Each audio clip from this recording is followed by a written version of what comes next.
all done, old Bella's on his way to the landfill. Cost me $20 and a six-pack for the garbage man.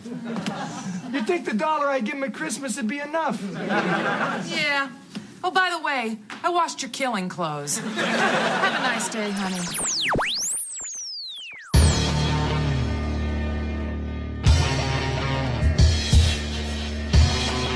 Can I get a whooping? Whoa, No Man presents, live from the nudie bar, the Married with Children podcast.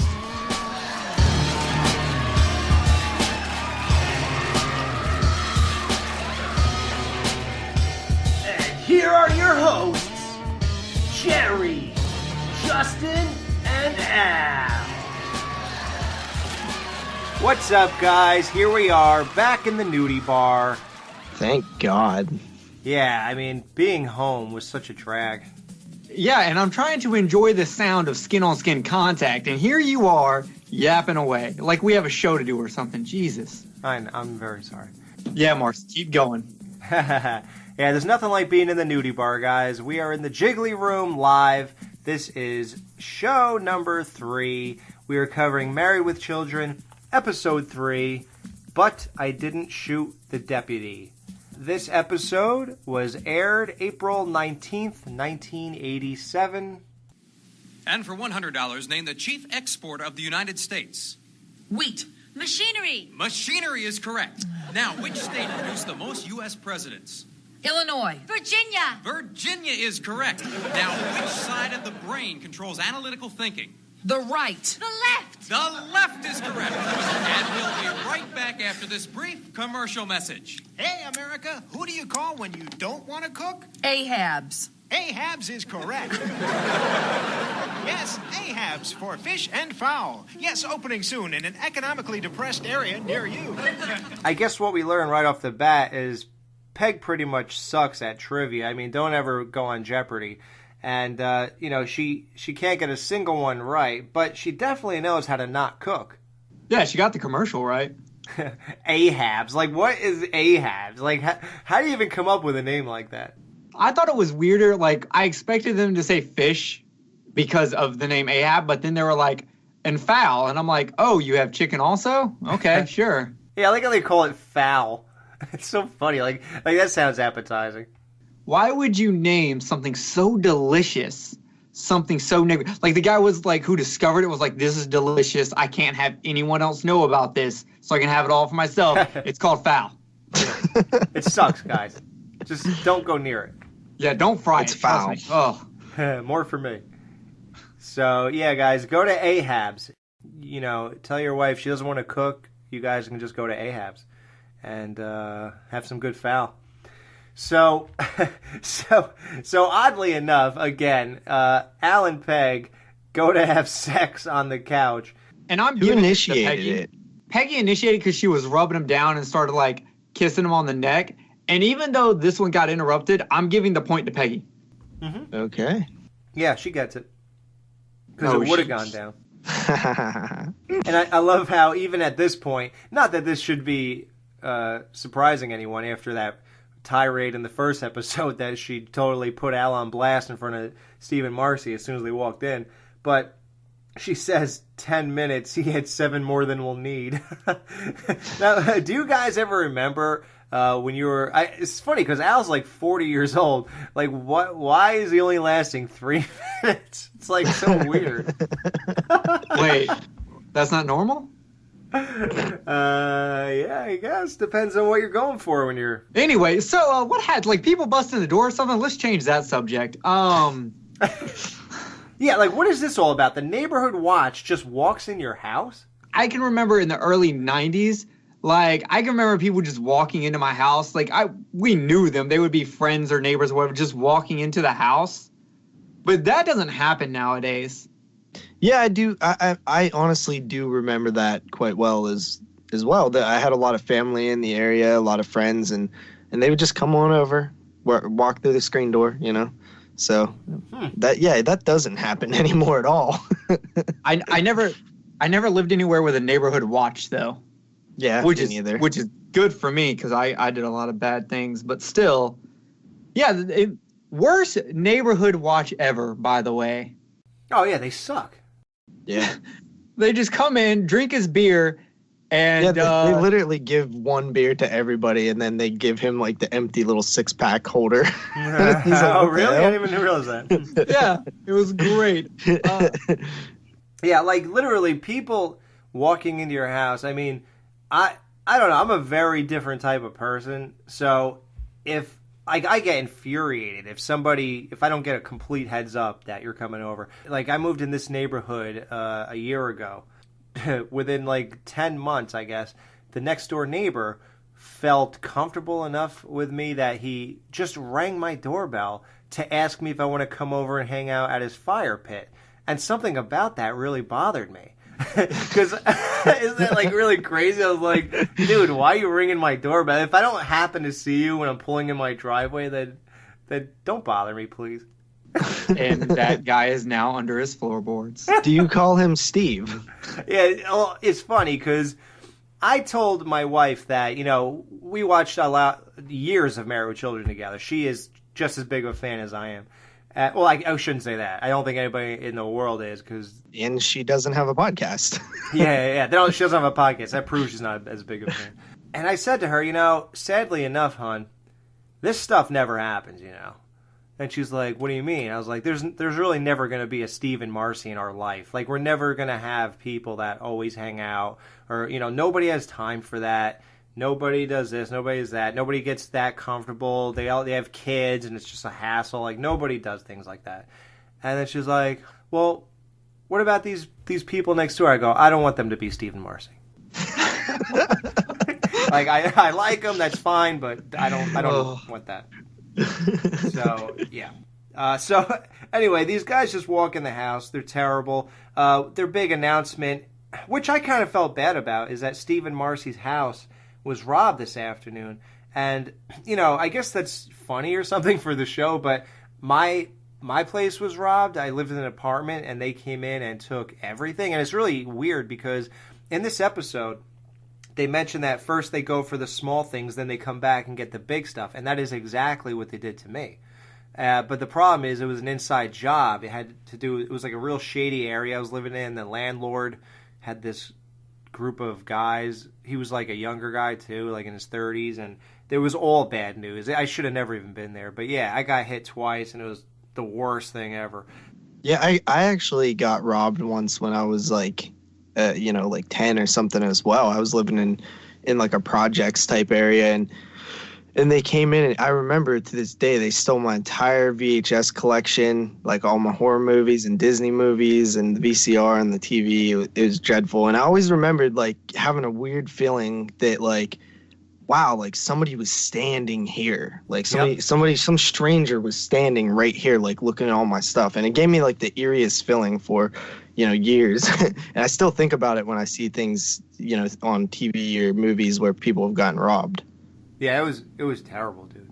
Yeah, I got robbed, but luckily they stole all my roommate's shit because he had like an Xbox 360, a super nice computer, a flat screen TV. They go in my room. You were happy to be poor then. Yeah, well, they go in my room and see like a big back CRT TV that weighs 500 pounds with a Super Nintendo hooked up to it, and then just a stack of Super Nintendo games, and they're like, nothing in here, guys. So none of my shit got stolen, not a single fucking thing. Wow. It's weird, Justin, that you say that because they took only the good stuff of mine, like the Blu-ray player, DVD, TV, computer, anything, my digital camera, which was a big deal at the time. It wasn't on your phone like it is. And all this other stuff, digital video camera, everything. And somehow they didn't touch any of my like memorabilia, and they didn't touch any of my movies at all, and none of the DVDs, none of the Blu-rays, nothing like that. Wow. Yeah, really weird. They just went for the big ticket items. So I get oddly enough, my sentimental stuff, the only thing I'm missing in that sense is everything that was on my computer. Other than that, nothing physically sentimental was taken. Did y'all have the Hellraiser pinhead reaction of using fish hooks as revenge, or is that just Marcy? Yeah, Marcy, man. Holy. Now, the question before us is, what are we going to do about it? I say we hunt the scum down and then we run them over with our cars. Then we get out these fish hooks. Marcy! I'm sorry, I don't know what came over me. It's just that I feel violated. Someone's been in my home, in my bedroom. I feel so helpless. We'd all feel helpless in your bedroom, Marcy. And she's against guns, and like she wants to have just as much, if not more, like vicious violence with a dog or hooks and everything else. Look, you can't depend on anybody but yourself. I put this off long enough. I'm buying a gun. A gun is not the answer. You can't curtail the criminal element by sinking to their level. Oh, excuse me, miss, let's run them over and get out the fish hooks. I was upset. I wasn't thinking clearly. Now, come on. There's got to be a more humane way to protect our home and possessions. There is. We'll get a dog. A good watchdog. A guard dog. A Doberman. I'm sitting there and she goes, her and Steve are like, there's more humane ways to deal with this than a gun. And I'm like, okay, first of all, they want a gun, you want a dog. They want to shoot someone, you want to use your dog as a slave fighter to use its teeth to rip out someone's throat and possibly get hurt in the Process. Thank you. That's why I like you. In the process of this whole thing, yet you're more humane. She's just loony. Yo, dude, you'll wait till you see the things. She has a lot of things going on in her head. Well, it's pretty. I can't wait. Oh God, dude. And I love it. It's all amazing. Believe me, it's really develops her character.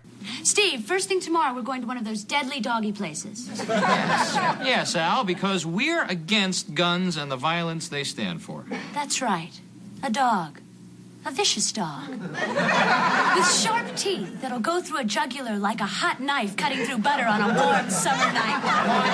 So that the next guy who tries to get in my bedroom uninvited will walk out on bloody stumps.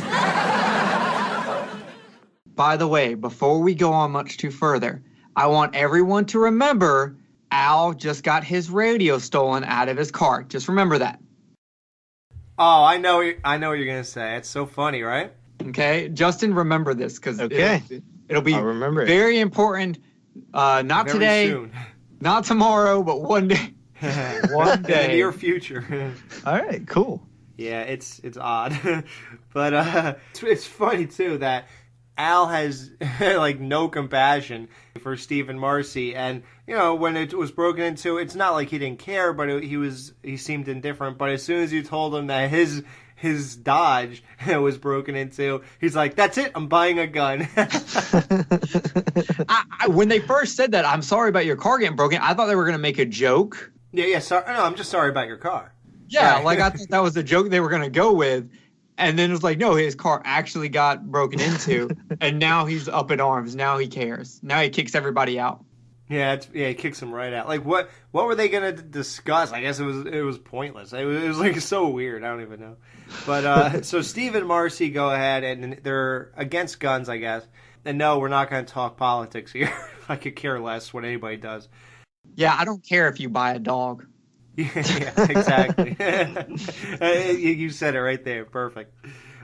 So they go and get a Doberman. The next scene is, I think it takes place weeks later. 2 weeks. 2 weeks, yeah. 2 weeks. And the Bundys, oddly enough, are eating dinner, and Bella, the dog, is constantly barking. He has already eaten a neighborhood cat. Yeah, and I just gotta stand up. I know most guys are dog lovers, but I'm a cat lover, so fuck this dog. What are you, Alex? Are you a cat person or a dog person? See, I lived with a cat for years. When I first moved out, I had to take the cat because my parents didn't want it, and they said, well, you have to take it when you move. And I gotta tell you, man. Well, hold up. How did that conversation go? Son, you're taking the cat. I know it's not your cat, but you're taking the cat. Get it out of my house. I was into him and stuff, sort of. Okay, I don't want to know what you were doing with the cat, Alex. Alex, what was this cat's name? Because when you just say I was into him, like it sounds creepy. Oh, Randy. Randy. Never mind. Randy the cat. That's more creepier. Go back to just being a cat. Well, it was named after the kid from A Christmas Story, Ralphie's brother, Randy. Why Ralphie's brother? Well, because my sister bought the cat, and she wanted to name him that, I guess. You know what? So why didn't your sister take the cat? I don't know. She just moved and then left him there. I have really no idea why he was allowed to be left there when she left, but when I left, suddenly I have to... Well, we found out who the favorite child is. Yeah. So Alex is the butt of the family. And what's more funny is you said it was named after the kid from Christmas Story. In my notes, I have a Christmas Story joke. Wow. Well, it's weird because I was like, well, I'm just trying to move out and start my life, and I'm gonna have a cat running around the house. Maybe he was trying to. So you're a cat person then. Well, here's the thing. The cat was such a bore, I could care less. And when he died, he died right in front of me. I literally watched him fall over and he, stared at me as he did his last breath and all that. Are you serious? Jesus. Yeah. I think it was April 12th, 2004, I believe. And, oh, wow, is that the date of this episode? No, it's 19th. Okay. The cat was so uninteresting to live with that I really just... The only reason I'd pick a cat over a dog at this point is because I think they're sort of cleaner. But he went through this period where he used to drag his ass across the carpet to clean it and stuff. And I was like, dude, this has to... I was like, what are you doing? I was like, dude. Yeah, so I really was not looking to replace him at all. Then when we bought this house, I was thinking, I think it would be nice to have a dog in the house. Then I started thinking about how disgusting and messy they are and stuff. And I go to my parents' house, and the dog takes a crap in the house when they're at work every day because I stayed there for a week. And he did it every day. So I was like, what the hell's going on in this house? Sounds like you needed to take him outside, maybe. I wasn't in the house. I come home before them, and the crap would already be there. Yeah. Oh, my God. Yeah, I decided I don't want any animals. But if I did get a dog, I would definitely get the Buck dog, just because I love this show. Yeah, I'm a dog guy. Yeah? Yeah. My dog's pretty cool. He doesn't get a bathroom in the house. Okay. Anyway, so he ate a neighbor's cat, raw, I guess. So, yeah, of course, raw. What do you think he made him? Threw him on the grill. Yeah. This is protective gear. You see, Bella still hasn't accepted us as his rightful owners. You named that dog after Bella Lugosi? No, Abzug. We thought it was kind of cute, but he won't wear the hat. I didn't get that. What does that mean? Did anybody look up who Bella Abzug is? No, because I could never tell what name she was saying. Yeah, I was like, huh. So I was just like, you know what? If Marcy's into it, I'm pretty sure I won't care. It's probably it's a singer, whatever. If anybody wants, I can't do it right now, but if you want to look it up, it's Bela and then Abzuk. That's his name. So anyway, the neighborhood watch just opens his door again and says that another guy's house was robbed. And it's like, how ironic that these guys are supposed to prevent break-ins, and all they do is break into people's house and tell them things. Oh, listen, Al, by the way, we want to apologize about your fence. What happened to my fence? Bella ate through it. Wow. It was just a little piece. Yeah, not much really, about the size of a human face. Rhodes, what are we going to do about this? Look, we'll handle this the same way we dealt with the cat incident. Get estimates and we'll make it good. And by the way, Bella chewed a hole in Bundy's fence. Yeah. Remember that. Because it's 2 times this episode, remember this, because it comes into play later. I like that.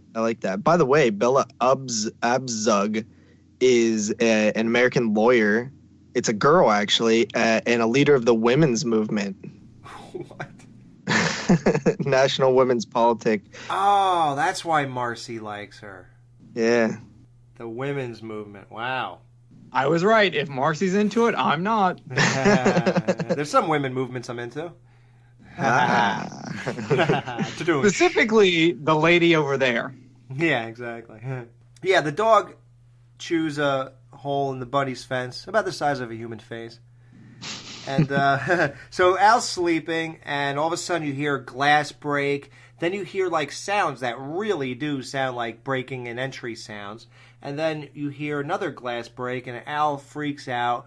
He says, get the gun? Do you want our names to be in the newspapers? This, that, the other thing. He really believes he's getting hit, for good reason. So he finds the gun, and then he says, "Where are the bullets?" And Peg put him in the bowling ball fingers. Like if you really wanted to hide him from Al, maybe him going to bowling every Thursday is not the best idea to hide him in his bowling ball, right? Right. Yeah, well, she was trying to hide him from Bud, but you're right. It's still a stupid choice for her to put him in that. What I find funnier is when she's like, "Call the police," and he's like, "For what? A noise?" And she's like, "Call him." And he goes to pick up the phone, and Kelly's on the phone. And instead of going, "Hey, there's an intruder in the house. We have to call the police. We might all die," he goes, he's like, I can't call. Kelly's on the phone. And the best part is this joke goes on later. He's walking down the stairs, and this is at this point the show is dead serious. There's almost no comedy at this moment. Except for that, and then he's walking down the stairs with a gun. He goes, "Peg, if anything happens, take the kids, run to the neighbor's house," or I forget exactly what he said. But then he goes, "And if Kelly hangs up the phone, call the cops." Police. Yeah, dude, that was really funny. It's so funny because it's like, wow, what a reminder that we're watching a comedy. Like, oh my God, dude, you just said that again in a tense moment. I do have a big problem with this whole scene, though. So, okay. To finish out the scene, he claims he hears something, and he goes, "Oh, it's outside on the porch, on the back porch." So he goes outside. Okay, creep, I see you. Freeze or I'll shoot. Oh, my God. Al! Al! Oh! Oh, Al, are you all right? Yeah. What happened out there? I just shot Steve and Marcy's dog. All right, I think Alex is a cat person. He just lied at a dog dying. Oh, stop. He died 30 years ago. Here's my issue. All the noises we heard definitely sounded like they came from inside. I don't think he would have heard them if it really was outside, and if it was just Bella just in the bushes, like... Well, what if Bella knocked over a table and glass fell off? I'm so glad you said that. Guess what you can see when Al goes outside? The chairs and the table perfectly fine. Sitting there with no issues. You don't hear any glass. There's nothing you can see or tell where there's glass breaking or anything like this. This is the second time in this episode where just the story along, they have to do a weird thing that doesn't make sense, much like the neighborhood watch showing up. They do it again with this scene because there's just, I guess most people when they're watching would not be watching it over and over again in 87. Right. So they wouldn't have seen it. Also, the way that he shoots the dog later when we find out what the dog was doing, and what he describes is like, don't move or whatever, like that doesn't really add up either. I kind of just chalked it up to like, well, it's a sitcom, Well, how about it was dark? He thought the prowler was crouching down and about to lunge at him, right? Maybe that would work. Yeah, I get that. Because he says he sees yellow eyes looking at him, and you do clearly hear bushes rustling. Like, you do hear that. So, like, him out there, why he shoots the dog makes sense. It's just the noises that led him to outside don't make sense. Yeah. And so Kelly goes, "You couldn't tell the difference between a human being and a dog." And he says he was wearing a hat. It almost doesn't make sense because earlier Marcy said he refuses to wear the hat. So I guess we're to believe that he eventually was down with it. Like why would you point out that he does not wear this hat you got for him that I guess looks like Bella Abzug? I don't know if she wears a hat. Then that's how Al didn't know it was a human or whatever.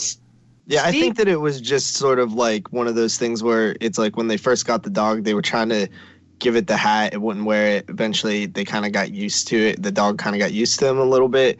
They eventually got the hat on. But really, it was just a reference to a later joke. It was a setup to a later joke, which is like he was wearing a hat. Yeah. And the best line was when Steve said he refuses to acknowledge us as his rightful owners.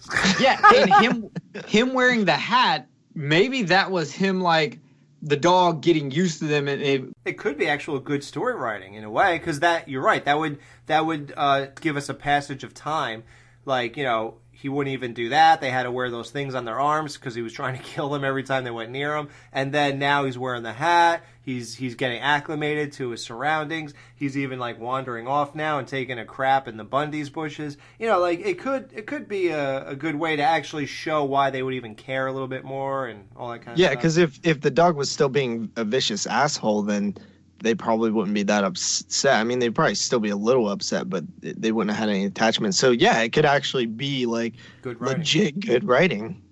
I was going to say, I love Bud's reaction of, can I go see the dead body? And it reminded me of, like, Stand By Me, and it got me thinking, when y'all were kids, like, and y'all would go play, like, in the woods or whatever with your friends, did y'all have, like, just morbid moments like that as a young boy you were like, I've got to see this, whether it was like someone telling you about a horror movie they saw or finding like a dead squirrel or something like that? Did y'all have anything like that? Yeah, I mean, for sure. I was always into weird stuff, gross stuff, whatever. Like if there was something dead and I was a little kid, I probably wanted to see it. Can't say that I walked upon many actual dead bodies of people, but yeah, I've never, or I might have seen a dead dog. But, like, I've seen weird things with dogs, like, got hit by cars and they were dragging their back legs and stuff. So, to me, that was more terrifying than... Oh, that's so disturbing. I've seen that, too. My school bus ran over the back of a neighborhood dog's legs one day. And, like, this is, like, 4th grade or whatever. One of the kids on the bus just starts going, look at the doggy floppage. Look at the doggy floppage. And that has stuck with me my entire life, with this kid just yelling, look at the doggy floppage. Floppage. Yeah. I seen my friend's dog get hit by a car right in front of me. That was brutal, too. Oh, okay, let's change the subject. This is getting depressing. Isn't this supposed to be a comedy show? So Peg, oddly enough, gets turned on by the fact that Al just offed the dog. And, he's a good shot. He popped him right between his eyes. And there's not a lot of space between those eyes, as Al tells us. And he still did it. I don't know how he would know in the dark. Steve and Marcy come by. And Al, trying to evade the whole point of why they're there, is, like, so funny. Because it's almost, as he's doing it, that's exactly what I'd be doing. Like, I'd be like, wow, look, it's Steve and Marcy from next door. You know, like, let's focus that they're from next door and not why they're here. Or, hey, so what are you two crazy kids doing? Yeah, it's so funny, man, that whole exchange. And Peggy will not say anything. Yeah. And then when she finally does say something, she brings up the one point she shouldn't bring up. She brings up the dog. Right. Like, seriously. Amazing. Like, you don't, like, we just killed the dog. The whole point of us not bringing it up, if they don't bring it up, and you bring up the goddamn dog. And I like how Al says, you gotta let me finish when I explain it to you. And he goes, okay, I shot your dog. I'm finished. Yeah. Like, what else? Why would he say, like, you would think if he has a lot to say, and it's weird, it doesn't make any sense, because he should have, if he had a lot to say and they should let him finish it, you would think it's, I shot your dog. Listen. I thought there was a prowler. Glass was broken. I heard rustling as if someone was trying to get our house. I went out there. All I saw was... He had a hat on. Yeah, he had a hat on. I'm really sorry. I thought I was shooting a human being, but I shot your dog. And they were like... And then, okay, I'm finished. But instead, he has nothing. He has no real explanation. And then maybe it's a lack of sympathy, maybe? Like, maybe he doesn't really care that much? No, I think he cares. I think he's sort of like, oh, man, what did I just do? He seems it. I think he just doesn't want to deal. Like, he's the kind of person who he feels bad for it, but he doesn't want to deal with it. He doesn't want to, actually have to deal with these people. And you see it when Steve goes outside. Oh, you have him telling her that your dog came to my defense. The prowler shot at me. I shot back at him, and Bella just got caught in the crossfire. And Marcy's like, but I only heard one shot, and he tries to George Lucas the shit out of it. And Greedo shot first. The same, yeah, we shot at the same time. Oh my, Bella shot first. Oh my god. And then you shot my dog in the middle of a bowel movement. Steve,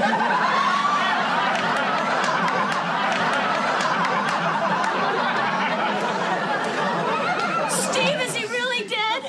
Yes, dear. How do you know? Well, number one, he didn't respond to any of my commands. And number two, his brains are in the begonias.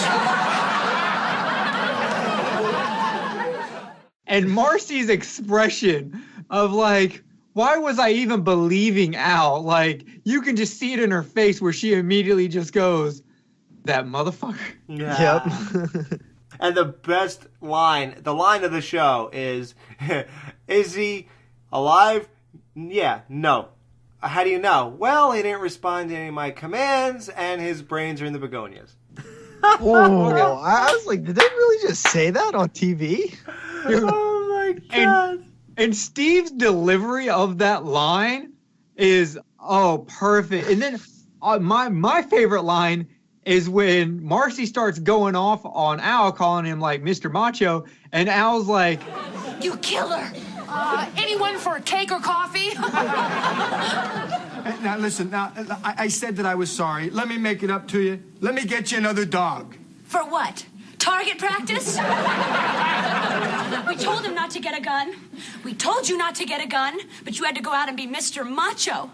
Now you've taken an innocent life. Now, wait a second. This is not a defense. But that dog was anything but innocent. I mean, he bit you. He ate a cat. I mean, given enough time, he'd have robbed the bank. like, of course, eating a cat, that is a gateway crime to robbing a bank for a dog.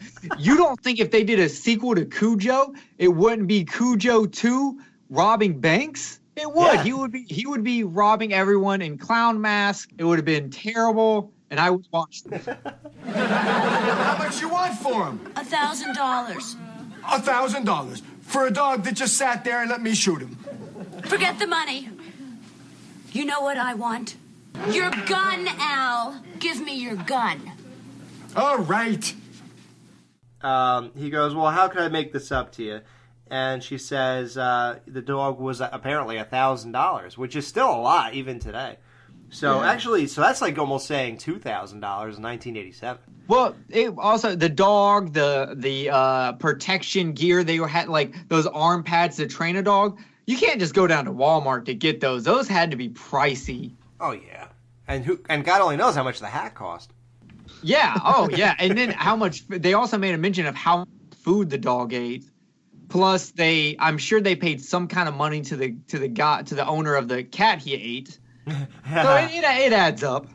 Yeah, well, Steve said, he, the same thing with the fence, just give us a estimate and we'll take care of it. So he did pay for that eaten cat. Yeah, exactly. Instead of paying the $1,000, I don't even know how the Bundys would never come up with that.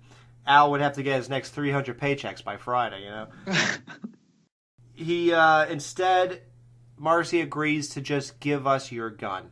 And I was wondering, I was going to ask you guys, would you have done this? Now, honestly, when he walked over and just gave it to her in the box, I literally would be like, well, yeah, of course I would, because the gun was less than $1,000. So, like, it's like me giving you $250 or whatever out of $1,000. So yeah, I could just go buy another gun if I really want one. I mean, there's no difference. There's nothing to argue about. They go upstairs, and Peg is still in the mood for sex. So I think, you know what? She gets 2 points. Yeah, I was going to say she gets 2 points. And let's also say that she is 100% willing to exploit the death of a dog to get laid. Yep. It also reminds me of a later show she's on. On Sons of Anarchy, she's a major character in that show. And there's a lot of instances where people die and things like that, and then people have sex that night. And it's yeah. And there's one I can't say, and it's very related to her, so I can't really say in case nobody watched that show. But yeah, it's very weird how there's like hints of that kind of thing going on, foreshadowing. So it's weird when they go upstairs that night. They just leave the patio door open, and the whole show is about prowlers breaking into your house, and they leave the doors wide open. So that was kind of funny. Oh, well, maybe they didn't realize it was open because Steve was the last one to come in. Oh, yeah. So that's a nice catch, but I think there might be an explanation with that where they just didn't check. Now, they still should have checked. I understand why Peggy didn't check. She was busy trying to get laid from a dead dog. But Al is a man. He should have checked. Yeah, well, also he should have went out and addressed the body of the dog in some way. I mean, at least grab its paws and drag it near your. Do something. I don't know. Well, what are you gonna do it? It's like one. It's like bag. Yeah, but it's like 1 a.m. in the morning. It can wait till the morning. Oh no, man! It can wait till the sun's up. No way. I think raccoons and all kind of nasty critters out there. Well, good. Maybe they'll lessen the load. Yeah, and I don't know what time of year it is, but if it's hot out. That reminds me. I'm actually really glad you said that. In the beginning of this episode, he says that it's the return of warm weather and feet don't match up. Oh, yeah. And I was talking to Alex about this. At one of the points when Steve leaves the house, like during the daytime, the next morning, Al says he took care of the dog. He had to pay the garage or the trash can guy $20, and then he admits that he only gives the dude $1 every Christmas, just to show you how cheap he is. But he gives him $20 and a 6-pack of beer to take care of the dog. Right. Steve comes over and was like, "Hey, a lot of things were said last night. We didn't mean it. You know, just give us back the dog, Bella's body, and we want to give it a proper burial, and we'll forget all about this," which is the universe once again standing right in Al's face and just slapping him. Yep. Just the universe had to get that one last hit in. So you have the back and forth, and you know how I talked about how you can tell facial expressions in this? Mm-hmm. Watch, if you go back to rewatch this episode, watch him during this conversation. He puts his hand on his head like he's thinking. His head turns really quickly as you see him pop with an answer in his head to give to Steve about the body of like, well, hell, I just got rid of the body. Oh, wait, yeah, let me do it. I caused all the problems. Let me bury the dog. Right. But if you watch him as an actor, the thought process, yeah, the thought, like you can see him thinking, you can see him pop with a solution, the quick head turn, him giving the quick answer, like that was just amazing. I know I'm really particular in this kind of stuff for this show. No, it's good stuff, man. That was a highlight to me because I was just like, that is acting, because that's how we do it in real life. Like we have that subtle like head turn as we realize what's going on.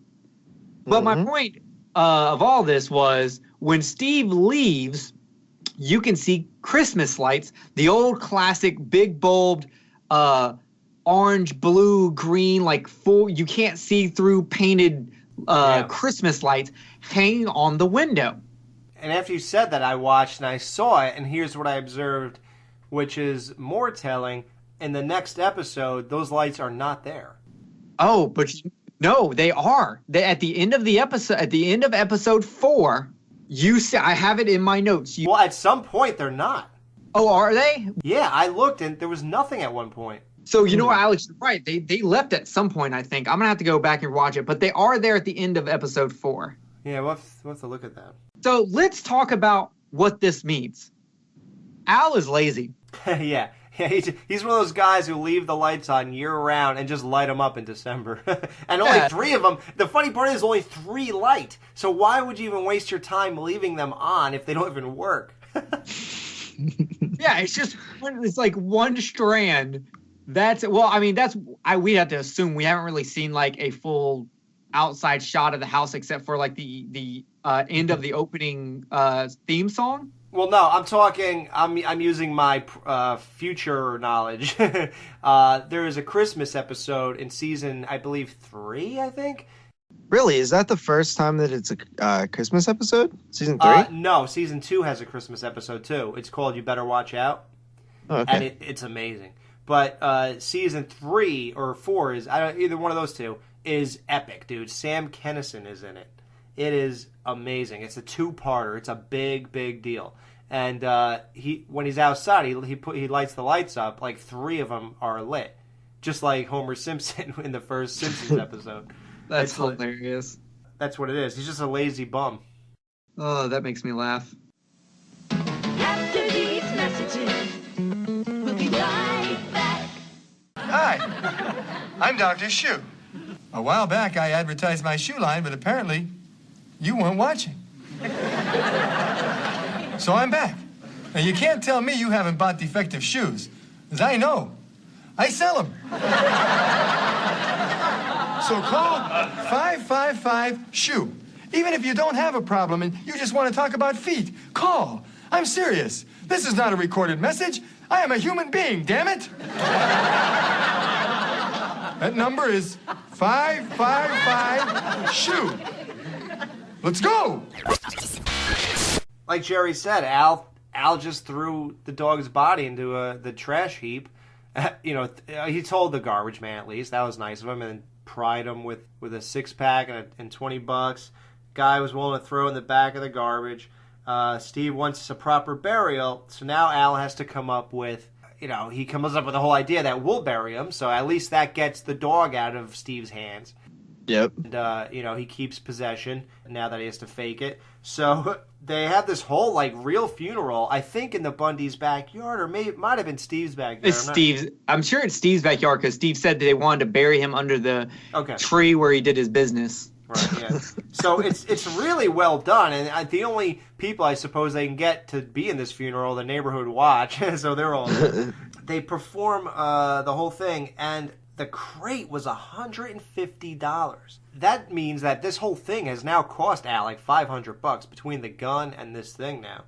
Which has to be over an entire paycheck or more, God, right? Multiple paychecks for him. Oh, and on top of that, the best part is when Peggy tells him how she got the crate to weigh so much. Oh, yeah. That's kind of the final jab. Yeah, not only did we slap you in the face this entire episode, but right before it's over, we're going to let you know that crate is being weighed down by your bowling ball. His brand new one, by the way. Right. Yeah. She loads up with rocks and everything else. That wasn't enough. Don't get bigger rocks. Don't find bricks. Just find a maximum 16-pound bowling ball. Yeah.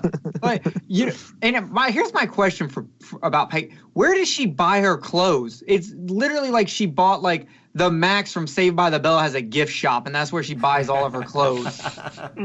It is just bright, and it look I swear to you, if you go back and watch Saved by the Bell, the intro, right, all the backgrounds, Peggy wears them at some point in the show. Hey man, she has style. Is that what you call it? Oh yeah. No, I love how Peg dresses. And as a side note, when they were giving her the character of Peg, Katie Segal said she was not into how they wanted her to look at all. She was supposed to look like a white trash loser housewife, who just wears jeans and white T-shirts with print on the front, or just really gross, a loser sitting almost trailer park type. Oh no, that wouldn't have been good. Peg Bundy was originally seen as a couch potato. Katie Segal had a different spin. And when she auditioned, her version of Peg made a huge impression. She saw her not as a couch potato, but someone who still thought of herself as a hot chick. She wore the capri pants and she wore the 6-inch high mules. I read the script and I thought, she should really care about herself. I mean, she dresses herself up, and I sort of see her as an ex-cocktail waitress, and, I just love that she takes such good care of herself. She came in, read, that was it. She was Peggy Bundy, and it was fantastic. She came up with that whole thing, and oh my God, is that such a better way to go? Looking at Peggy as a trashy loser, I don't think would have worked.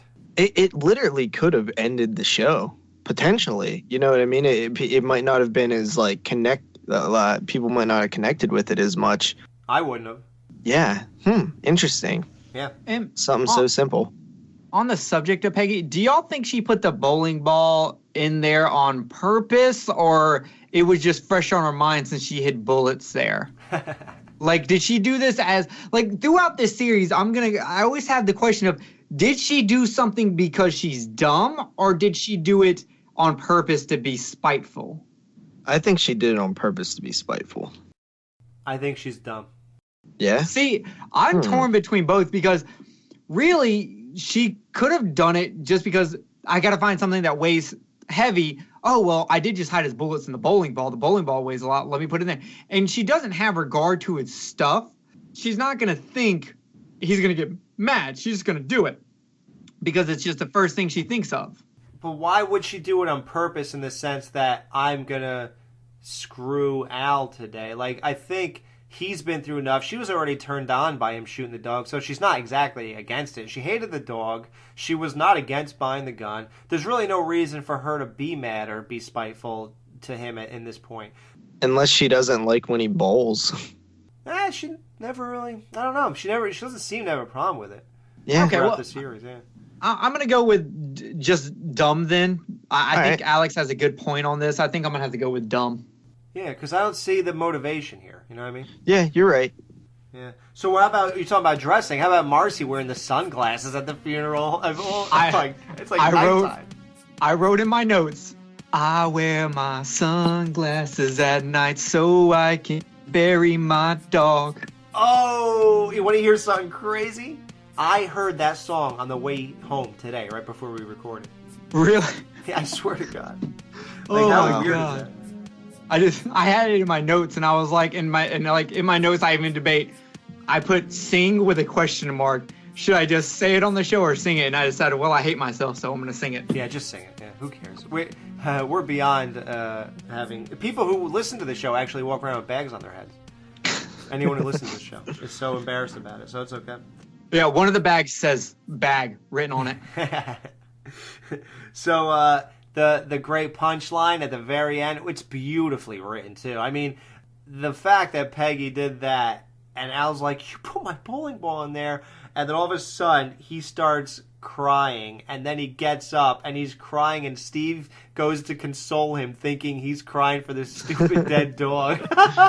And really it's just for his bowling ball. Yeah. Absolutely great. I mean, God, the writing is so good, man. Oh, it just hits every point, and it's so good. You know, it's funny that she put his ball in there, and then you make it funnier because then Al cries and Steve thinks it's for the funeral. Like, just so good. Now I'd like to say a few words about the dearly departed. As you know, Bella was more than a dog to Marcy and me. He was family, one of us. Bella will be missed, but his death was not in vain. He taught us about the value of life, and that guns and violence are not the answer to society's ills. We can take consolation in the knowledge that while he only lived 1 year in dog's years, he lived 7 in people years. What a great job. Never having owned a pet before. I gotta hand it to you. I didn't realize. That box even feels heavy enough to have a dog in it. What'd you put in there anyway? Some rocks and your bowling ball. But knowing that he's right here in the backyard where he was so happy makes us all feel a little less strange. No Ma'am will be right back to wrap up this week's review. Be sure to join their Facebook group page for all the podcast news and updates. Just type in www.facebook.com/groups/Married with Children podcast. Be sure to subscribe to them on iTunes and please leave a review telling them what you think of the show. To subscribe to their YouTube channel, just go to channels and search up Married with Children podcast. You can email them at marriedwchildrenpodcast@gmail.com. There you can send them audio clips telling them what you think of the show, or you can send in a clip talking about a future episode they will be reviewing. Any clips you send may be played on a future show. Thanks for checking out this review. Now the guys are going to give their final thoughts and ratings of this week's episode. So, how do we rate Married with Children Episode 3, But I Didn't Shoot the Deputy? Justin, how many radios would you give back to Al now that he's missing one for how good this episode is? Wow. How many car radios would you give him? How many car radios would I give Al? I would probably give Al 3.5 car radios. Have to break one in half. Nice. Yeah, right. That's kind of worthless. Here you go, Al. Here's 3 car radios and a half of one. Good luck. Hopefully one of the other 3 guys give you another half. Yeah, for real. How about you, Jerry? How do you rate this episode? How many car radios? I looked at the episode, and the inner Dan Chase was like, Jerry, you have to give it a 0. He killed a dog. You can't have this. And I was like, Dan, just go watch Scream, man. It's fine. And I got it out, and I was like, you know what? I don't love this episode, but it's solid. So I'm giving it just a straight 3 car radios out of 5. It's a good episode. I didn't hate it. Nothing. There were some boring parts for me, but there were some really good one-liners. So it was kind of right dead in the middle. 3 out of 5 car radios. I liked it. See, I give it a half point for killing the dog. See, I don't want Dan Chase to hunt me down because he's from like Boston or something, and he knows people. He's got connections. I'm gonna end up as a prop on an Adam Green movie. I'm not doing that. Sleep with the fishes, huh? Yeah. Yep. Well, I give this episode, because of there's so many great one-liners, like you said, and there's so many great moments to it, and it's definitely memorable. If this was not good, I could literally paint the whole thing in my mind and just see the whole episode. So that alone tells me something, that even if I don't see this as a standout episode, I think I really like it, and I have seen it about like 20 times. So I definitely really like it. So that's a 4 car radios out of 5. It seems like an episode that I would probably always remember. Like, oh, that time Al shot the dog. Like it seems like one of those type of episodes. Yeah, it's not standout in the sense that you'd put it in a top 10 of Married with Children episodes, but it is it's a standout in the sense that you'll never forget it. Yeah. Yeah, but I also feel like if I was going back to rewatch the series and I was skipping certain episodes, I would skip this episode because I would go, oh yeah, he kills the dog. There was this line, this line, this line. Yeah, I remember that one. I'll go to the next one. You say that now, but wait till you're on episode 9 and you think about it. You're like, I don't remember anything about it. Except that he killed a dog. Yeah. All right, guys. Well, we hope you enjoyed the review of episode 3, Married with Children. Tune in for the next show when we review Whose Room Is It Anyway? Steve and Marcy plan to add a new room onto their house using their tax refund money. Al convinces Steve to make it into a billiards room, while Peg convinces Marcy to make it into an exercise room, which leads